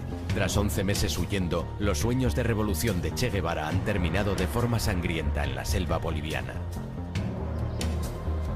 Que el Che había sido hecho prisionero tratando de ayudar a uno de los compañeros, al chino específicamente. Con la mayor parte de sus hombres muertos, el Che y Willy, un soldado rebelde, son conducidos fuera del barranco. Le dejé un soldado para que se apoyara y fue andando todo el camino. Es una ardua caminata. Se tardan varias horas en llegar a La Higuera. Allí le introdujeron en la pequeña escuela de adobe del pueblo. Lo metieron al Che al aula donde yo trabajaba y custodiaban ellos de una manera bien... Curiosa, la maestra de la escuela local, Julia Cortez, pide que le dejen ver al prisionero. Sofisticado en su vestimenta, ¿no? Esa era mi curiosidad tan grande que yo tenía de ver cómo era esa persona tan especial. Luego, como estaba un poquito oscuro, a salir, pero que no había ese rato a quien preguntar, que tendría que esperar que retorne nuevamente alguien del lugar donde estaban concentrados. La tomó con mucho gusto y luego me agradeció, me dijo. El capitán Gary Prado también habla con el Che. Le pregunté, ¿por qué no se rindió hace unas semanas? ¿Por qué no disolvió a sus guerrilleros? ¿Dónde iba a ir?, me dijo. Ese era su auténtico drama. No tenía dónde ir. En Valle Grande, el agente de la CIA, Félix Rodríguez, y los otros mandos bolivianos reciben la noticia. Aquella noche lo celebramos, compramos un par de botellas de whisky y lo celebramos. Al día siguiente, Félix Rodríguez y el coronel boliviano Centeno llegan a La Higuera. Al entrar en la habitación a mano izquierda estaba atado al suelo y frente a él estaban los cuerpos muertos de 2 cubanos. Había perdido. Parecía un mendigo. Sientes pena, piedad por su apariencia. Era absolutamente desastrosa. El coronel Centeno trata de interrogar al Che. El coronel Centeno fue el que le habló. Yo estaba allí de pie con el otro oficial y el coronel empezó a hacerle preguntas. El Che no le contestaba. El coronel Centeno se puso furioso y dijo: usted es un extranjero, ha venido a mi país y lo menos que puede hacer es contestarme. Félix envía un mensaje diciendo que el Che ha sido capturado. El mensaje tiene que ser enviado a través de la CIA por varios países sudamericanos. Tardará horas en llegar a Washington. Félix vuelve a la escuela para ver si el Che quiere hablar con él. Cada vez que intentaba preguntarle sobre intereses tácticos, con cuántos hombres contaba, de dónde venía, él me sonreía y decía: ya sabe que no puedo responder a eso. Si soy sincero, muchas veces ni siquiera prestaba atención a lo que me decía. En mi cabeza tenía la imagen que tantas veces había visto del hombre en uniforme al lado de Mao Zedong y los líderes soviéticos, y el aspecto que tenía en ese momento. Era una situación muy extraña, una situación única. Félix saca al Che fuera y posa con él para una fotografía. En ese momento pensaba que le íbamos a perdonar la vida. Poco después se oye un tiro en la escuela.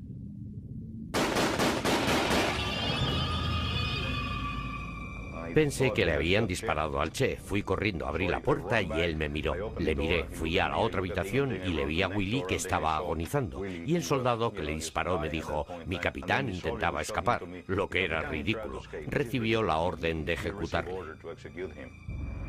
Al final de aquella mañana llega un mensaje del alto mando de Bolivia en La Paz, dirigido al oficial de mayor rango en aquel lugar. El coronel Centeno estaba en el campo, todos los capitanes estaban con él. Allí solo estábamos 2 tenientes y yo. En la higuera yo tenía el rango de capitán, por lo que me llamaron a mí. Los bolivianos tienen un código cifrado. Sabíamos de antes que 500 significaba el Che, 600 muertos, 700 mantenerle vivo. Les pedí que me lo repitieran y lo confirmaron. Era 500-600 del alto mando. Entonces fue cuando recibí la orden 500-600. El coronel Centeno regresa a la higuera. Félix le sugiere revocar la orden. Mi coronel, hay órdenes de sus mandos de eliminar al prisionero. La orden de mi gobierno es intentar mantenerle vivo a toda costa. Tenemos helicópteros y podemos llevarle de aquí a Panamá. Pero los bolivianos no se volverán atrás. El Che es demasiada responsabilidad. Lo quieren muerto. Custodiaban ellos de una manera bien responsable, ¿no? Estaban... La maestra de la escuela, Julia Cortés, aborda a Félix. Entró donde yo estaba y me dijo, mi capitán, ¿cuándo le van a matar? ¿Por qué dice eso? Me mostró la radio y me dijo, en la radio están diciendo que ha muerto a causa de las heridas sufridas en el combate. En ese momento me di cuenta de que no tenía sentido esperar más. Sin noticias de Washington y con el presidente de Bolivia exigiendo la muerte del Che, Félix decide proceder a la ejecución. Era su decisión, su guerra, y él atacó a su país. Era su responsabilidad y yo no podía interferir. Dejé que la historia siguiera su curso.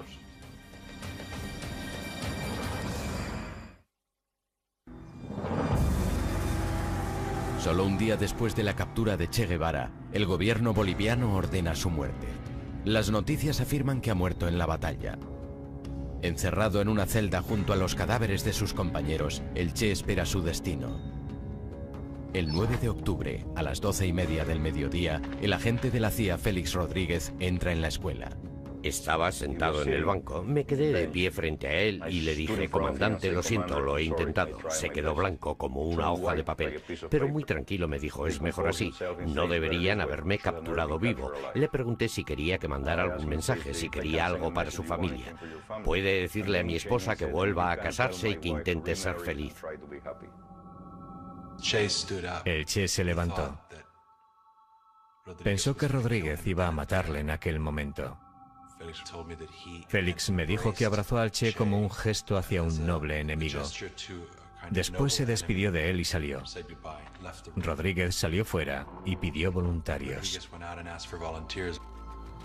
Mario Terán, un joven sargento, da un paso al frente. Al saber que él iba a ser el ejecutor, me acerqué y le dije, no le dispare por arriba, hágalo por abajo, ya que se supone que ha muerto debido a las heridas sufridas en combate. Terán entra en la escuela listo para ejecutar al líder rebelde. Cuando ve a Terán entrar en la habitación, sabe que aquel es el hombre que le va a matar. Cuando uno mira a los ojos de su asesino, sabe que va a morir. Cuando Terán entra, el Che le dice, dispara, cobarde, solo vas a matar a un hombre. En otras palabras, no vas a matar mis ideas. Terán disparó varios tiros. Parece que el primero le hirió en un brazo. Cayó al suelo y se mordió una mano para evitar gritar de dolor.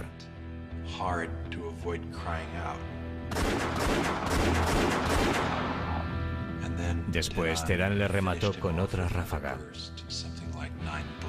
Entraron en su cuerpo unas 8 balas. La bala fatal le entró en el tórax y se asfixió en su propia sangre.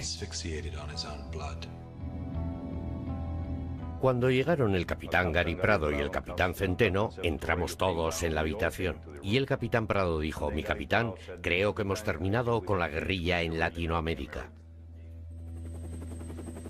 Y lo subieron al helicóptero en las alas, no lo han metido ni adentro.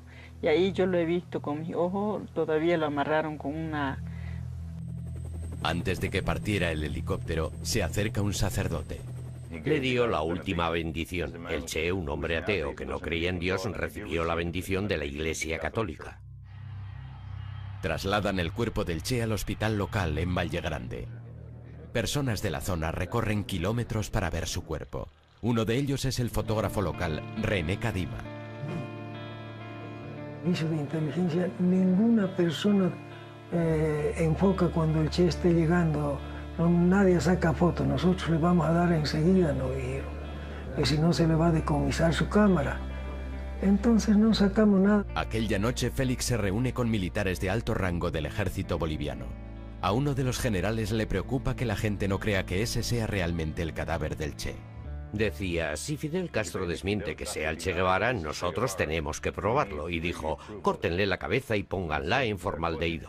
Yo le dije, como altas instancias del Estado, ustedes no pueden presentar la cabeza de un ser humano como prueba. Y dijo, pues córtenle ambas manos y pónganlas en formaldehído. Así que se le cortaron ambas manos por aquí. Las manos del Che son enviadas a Cuba como prueba de que está muerto. He sacado fotos, habían ido y lo enterraron.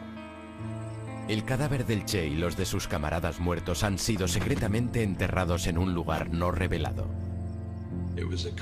Fue una decisión tomada entre el presidente boliviano, la CIA y los generales que estaban allí en ese momento. La idea era negar al Che una tumba donde sus seguidores pudieran encontrarle y rendirle tributo. El 18 de octubre, Fidel anuncia la muerte del Che al pueblo cubano. Yo cuando supe de verdad de que el Che había muerto... En todo el mundo la gente se manifiesta en protesta contra su ejecución. Con la muerte del Che crece su leyenda. Su rostro se ha convertido en el icono por excelencia de la juventud rebelde ante el poder establecido. El lugar donde fue enterrado el Che permanece en secreto durante 28 años, hasta que el escritor John Lee Anderson descubre la verdad. Tuve una entrevista con el general retirado Mario Vargas Salinas y se me ocurrió preguntarle así como de pasada, ¿dónde está el cadáver del Che?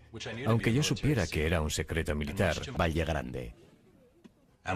No olvidaré jamás el día que fui a esa fosa y me dijeron en voz baja, John Lee, es él.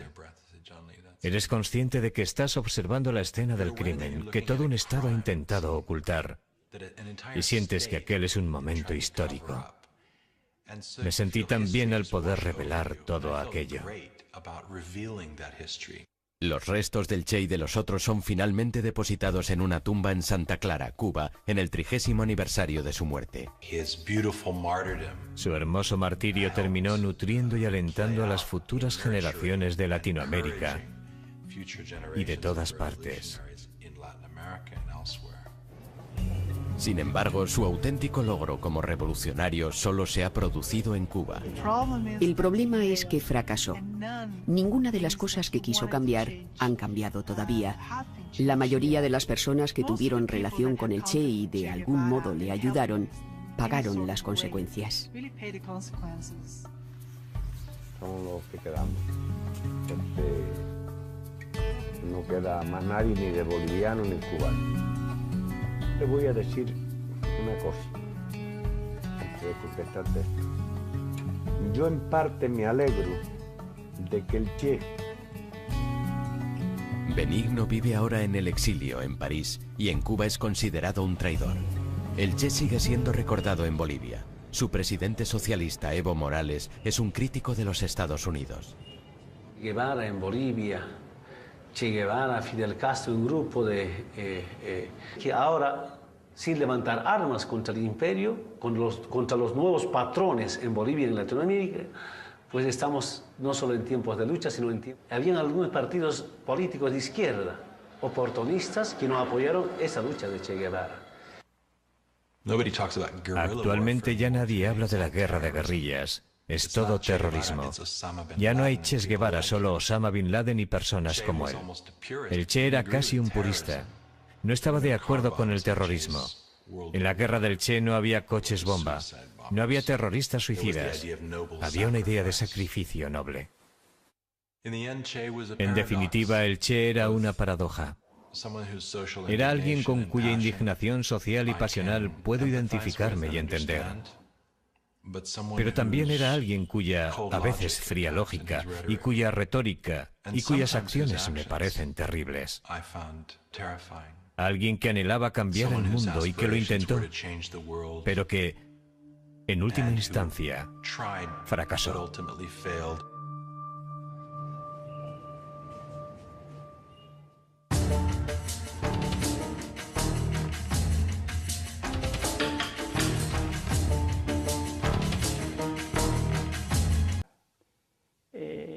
La cambiaba una vez por semana y entonces le pusimos Chancho y ahí quedó Chancho. Pero a pesar de sus excentricidades, Ernesto tiene un lado muy introspectivo. Siempre estaba buscando, no sé, el sentido de la vida. Ernesto siempre se destacó por ser adelantado, un intrépido, muy valiente, siempre... Nehru, Gandhi, Steinbeck y Follner y Mussolini. Era un lector voraz. Aunque se matricula en la Facultad de Medicina, la verdadera educación de Ernesto proviene de los viajes que hace por la subdesarrollada Latinoamérica. Alberto Granado era un estudiante mayor que él. Le propuso hacer un viaje en moto a lo largo y ancho de Latinoamérica. Se trataba de buscar algo más allá de los privilegiados confines donde habían nacido. Deja aparcada su licenciatura en medicina y el 4 de enero de 1952, Ernesto y Alberto se ponen en camino en una vieja Norton denominada La Ponderosa 2. Lo único que podíamos ver era el polvo del camino y a nosotros en la moto devorando kilómetros en nuestro viaje al norte. Viajaron hacia la Patagonia y cruzaron Chile, donde la Ponderosa finalmente se agotó. Abandonan la moto y viajan a pie y en la parte de atrás de los camiones y se dirigen a la zona interior de Chile. Subieron al norte para ver la mina de cobre a cielo abierto más grande del mundo, Chuquicamata, que ocupaba un lugar preponderante en la imaginación de los latinoamericanos de aquella época, ya que pertenecía y era explotada por Estados Unidos. Era esa noción de la empresa brutalmente capitalista explotando a los trabajadores locales. Las compañías norteamericanas como Anaconda y Kencott monopolizan la industria minera de Chile. Las empresas norteamericanas iban a América Latina por dos razones: materia prima barata y sueldos bajos. Para un joven nacionalista e idealista de principios de los años 50, fue muy duro constatar las políticas que Estados Unidos practicaba en Latinoamérica. Vio algo que no había visto antes. Vio el rostro de la miseria. En América, siendo como era Ernesto, realmente le chocó terriblemente. De Chile, Ernesto y Alberto se dirigen a Perú y después siguen hasta Venezuela. Tras 7 meses en la carretera, Alberto decide quedarse en Venezuela, mientras que Ernesto vuelve a Buenos Aires para terminar su último año en la Facultad de Medicina con una nueva conciencia social. Todo este recorrido por nuestra América, con A mayúsculas, me ha cambiado más de lo que esperaba. Cuando terminó me dijo, viste, vos no me creías, me acabo de recibir del médico, preparémonos que nos vamos ya de viaje, a hacer el último viaje de acá. Ernesto y Calica se dirigen a Bolivia. En el camino conocen a otros jóvenes viajeros, Granma, es decir, anciana, para llevar a su pequeño ejército de 82 hombres de México a Cuba. Tienen prevista una travesía de 5 días. El Che escribe una carta a su madre en la que le informa de sus movimientos. Hilda se la remitirá en caso de que muera en la batalla. Básicamente se despide de Hilda y de su pequeña hija y les dice que si sobrevive se volverán a ver. Pero la revolución le llama. A las 2 de la mañana del 25 de noviembre de 1955, 82 hombres embarcan en el Granma. Con nuestras luces apagadas dejamos el puerto de Tuxpan, entre un revoltijo infernal de hombres y todo tipo de materiales. Las palabras de Fidel empiezan a hacerse realidad. En 1956 seremos libres o seremos mártires. Su causa era la revolución latinoamericana y su siguiente objetivo Cuba, liberar Cuba. Había dejado de llamarse Ernesto Guevara, se había convertido en el Che.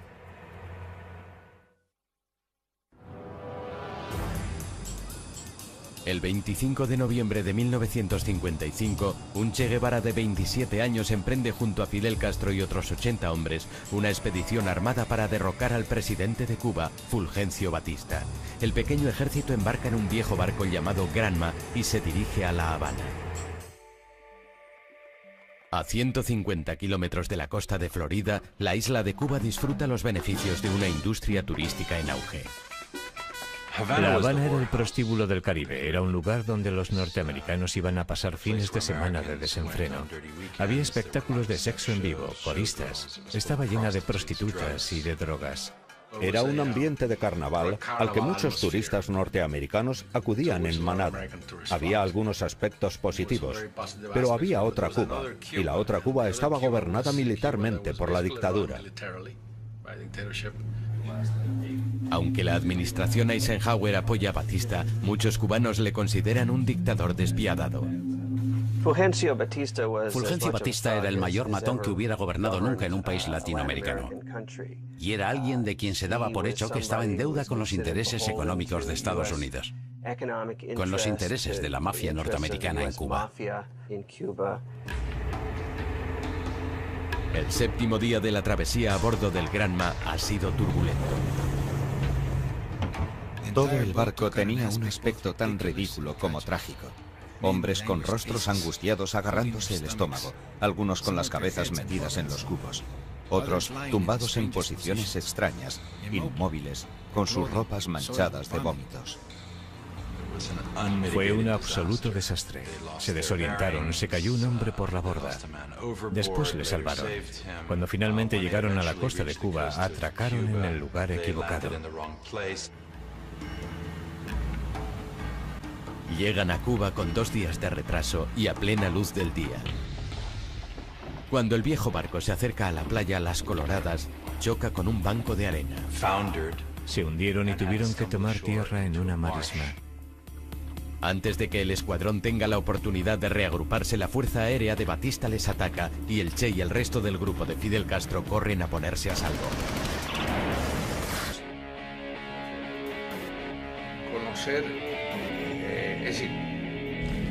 Ernesto siente gran curiosidad por el fervor político de los estudiantes y la situación en Guatemala, donde el presidente Jacobo Arbenz está intentando provocar una revolución social mediante una reforma agraria.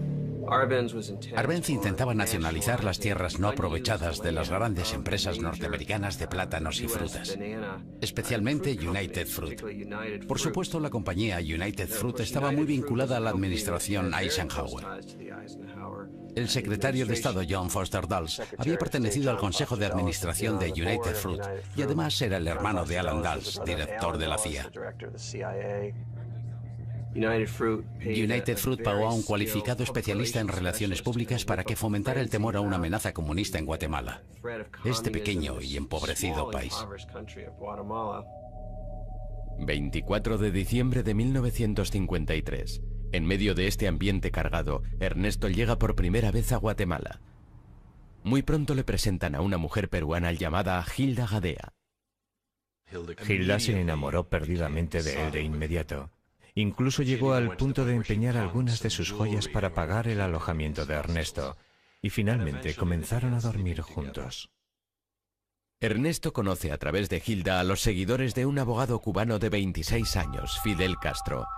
Este había encabezado un asalto al cuartel de Moncada, la segunda guarnición más grande que había en Cuba, en su audaz intención de derrocar al presidente de Cuba, general Fulgencio Batista. Muchos de los que asaltaron el cuartel eran estudiantes, exestudiantes, trabajadores, emprendedores, y muchos fueron torturados hasta la muerte, y los que sobrevivieron, incluidos Fidel Castro y su hermano, fueron encarcelados. Castro tiene que cumplir 15 años de sentencia, pero Ernesto está profundamente impresionado con aquellos hombres. A diferencia de sus amigos cubanos, Ernesto no está comprometido con ninguna causa o ideología, pero la destitución de Arbenz, el presidente de Guatemala, cambia sus puntos de vista. El primer golpe de Estado en Latinoamérica patrocinado por la CIA tuvo lugar en Guatemala en 1954. Digamos que el ejército se asustó y se le dijo a Arbenz que dimitiera. Y eso fue lo que hizo. El 27 de junio de 1954 sube al poder Castillo Armas. Muchos le ven como un títere de Norteamérica. Comienza por arrestar a comunistas sospechosos y amenaza a todo aquel relacionado con el antiguo régimen con la cárcel y posiblemente con la ejecución. Ernesto se refugia en la embajada argentina. Terminó por convencerse de que los Estados Unidos eran, tal como los denominó después, el enemigo de la humanidad. Jacobo Arbenz Guzmán sucumbió antes del frío, agresión premeditada de Estados Unidos, escondida tras una cortina de humo de propaganda continental. Ahora, Ernesto se considera marxista. El comunismo parecía ofrecer un futuro y una ideología lista para aplicar en una nueva sociedad que podría surgir de las cenizas de la antigua.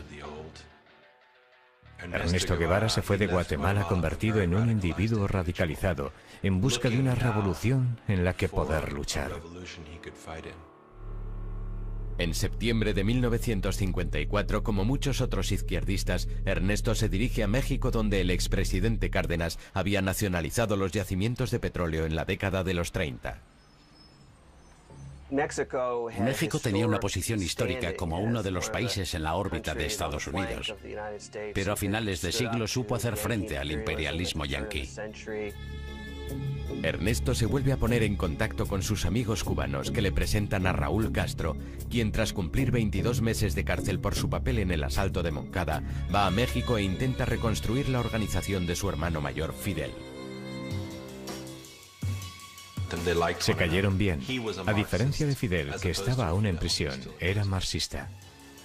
Batista tiene que rendirse ante la presión internacional y deja en libertad a Fidel Castro, que solo había cumplido 2 años de sentencia.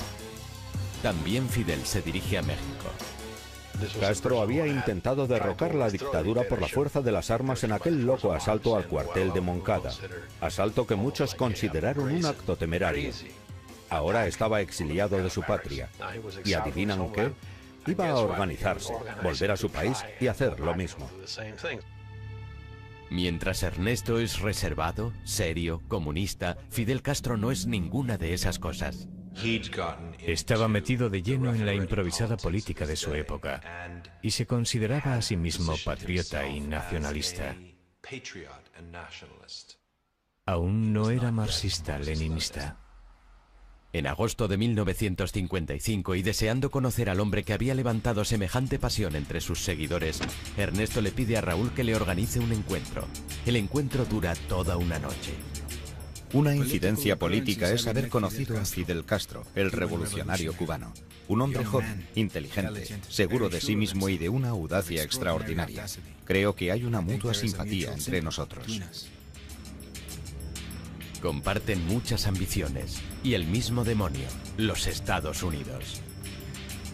Ernesto es invitado a unirse al movimiento 26 de julio, denominado así por la fecha del asalto al cuartel de Moncada. El único no cubano del grupo queda asignado como médico de la organización y se le da el nombre de Che. Los argentinos dicen Che cuando hablan unos con otros. Es un antiguo término que significa oye, y así empezaron a llamarle Che.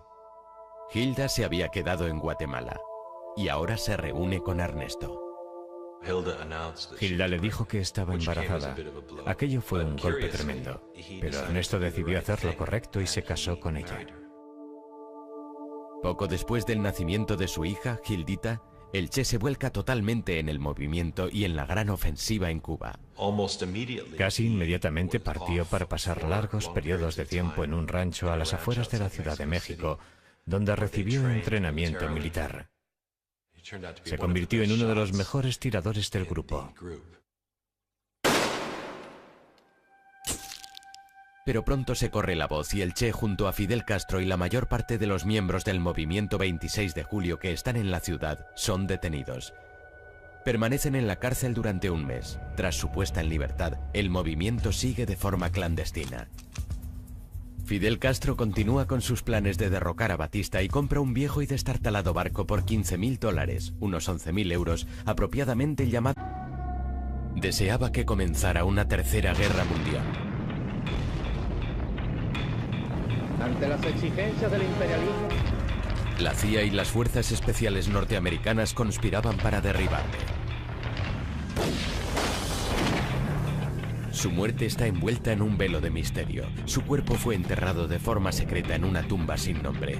Pero aquel hombre de quien todos esperaban que el mundo se olvidara iba a convertirse en una leyenda.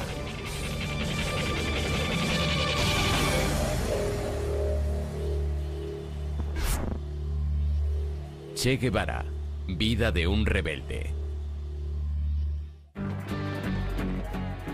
Jóvenes y revolucionarios de todo el mundo le veneran como a un gran personaje.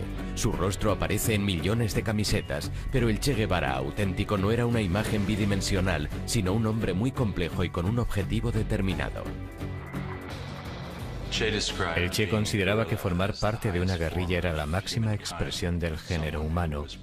Alguien a quien se prepara para sacrificarse por un ideal, en este caso por la causa del marxismo-leninismo, como solución para los males de la humanidad. Y el único modo de cambiar por completo el orden mundial dominado por el capitalismo yanqui. John Lee Anderson, en su biografía Che Guevara, una vida revolucionaria, explora al hombre que hay detrás del mito. En primer lugar, quería averiguar qué había llevado al hijo de una antigua y acomodada familia argentina de clase media, con todo a su favor en la vida, a abandonar una existencia cómoda y convertirse en el revolucionario más famoso e implacable de su época.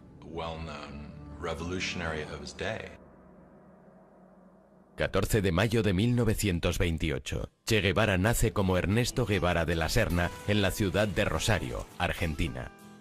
El padre del Che era Ernesto Guevara Lynch. Su madre Celia procedía de una ilustre familia española. En Altagracia y en general en Buenos Aires también. Carlos Figueroa es un... Altagracia, que eran, podían ser Cádiz, o hijos de choferes, o hijos de caseros. No hacían absolutamente ni... El mayor de los 4 hijos, Ernesto, padece asma crónica, una enfermedad que le importunaría toda la vida. La familia se traslada a Altagracia, una ciudad en la montaña, esperando que su clima seco mejore la afección de su hijo.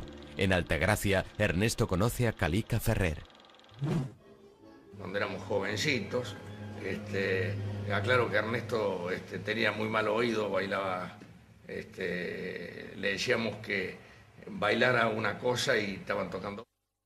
El Ernesto adolescente era famoso por su hipersexualidad. Tuvo su primera experiencia con una sirvienta de la familia.